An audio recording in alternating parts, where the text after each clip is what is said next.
വേനൽ കനത്തതോടെ ഇടുക്കിയുടെ ഹൈറേഞ്ചിൽ കാർഷിക മേഖല കടുത്ത പ്രതിസന്ധിയിൽ. വിലത്തകർച്ചയ്ക്ക് പിന്നാലെ ജലക്ഷാമം രൂക്ഷമായതോടെ പച്ചക്കറികൾ ഉൾപ്പെടെയുള്ള വിളകൾ കരിഞ്ഞ് ഉണങ്ങുകയാണ്. ഹൈറേഞ്ച് മേഖലയിലെ ഭൂരിഭാഗം വരുന്ന കുടുംബങ്ങളും ഏലം, തേയില തോട്ടം മേഖലയെയും പച്ചക്കറി ഉൾപ്പെടെയുള്ള കാർഷിക മേഖലയെയും ആശ്രയിച്ച് ഉപജീവനമാർഗം കണ്ടെത്തുന്നവരാണ്. എന്നാൽ ഇത്തവണ സീസൺ സമയത്ത് സമസ്ത കാർഷിക വിളകൾക്കുമുണ്ടായ വിലത്തകർച്ച ആയിരക്കണക്കിന് വരുന്ന തൊഴിലാളികളെ പട്ടിണിയിലേക്കും കർഷകരെ കടക്കണിയിലേക്കുമാണ് തള്ളിവിട്ടത്. ഏലത്തിനടക്കം വൻതോതിൽ വിലത്തകർച്ച നേരിട്ടതോടെ ഭൂരിഭാഗം വരുന്ന കർഷകരും തോട്ടങ്ങളിൽ പണി നിർത്തിവെച്ചിരിക്കുന്ന അവസ്ഥയിലാണ്.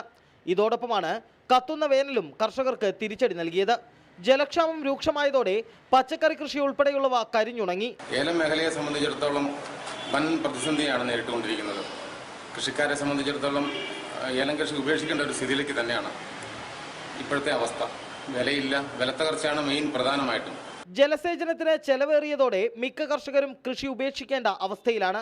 ഏലത്തോട്ടങ്ങളിൽ ഉൾപ്പെടെ പ്രതിസന്ധി രൂക്ഷമായതോടെ ഇവിടുത്തെ തൊഴിലാളികളുടെ കുടുംബങ്ങളും കടുത്ത പട്ടിണിയിലാണ്. കുട്ടികളുടെ വിദ്യാഭ്യാസമടക്കമുള്ളവയെക്കുറിച്ച് ആശങ്കയിലാണിവർ. ഏലക്കയുടെ വിലത്തകർച്ച മൂലം ഇപ്പോൾ എല്ലാ തോട്ടങ്ങളിലെല്ലാം പണി നിർത്തിവച്ചിരിക്കുന്നുണ്ട്.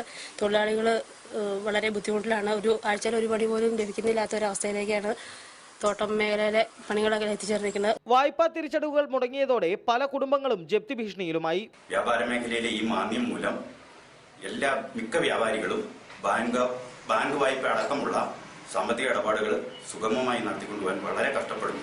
കർഷകരെ സഹായിക്കാൻ സർക്കാർ ഇടപെട്ടില്ലെങ്കിൽ ഇടുക്കിയിലെ ഹൈറേഞ്ച് ജനത കടുത്ത ജീവിത പ്രതിസന്ധിയിലാകുമെന്ന് ഉറപ്പാണ്. സന്ദീപ് രാജാക്കാടിനൊപ്പം റിപ്പോർട്ടർ, ഇടുക്കി.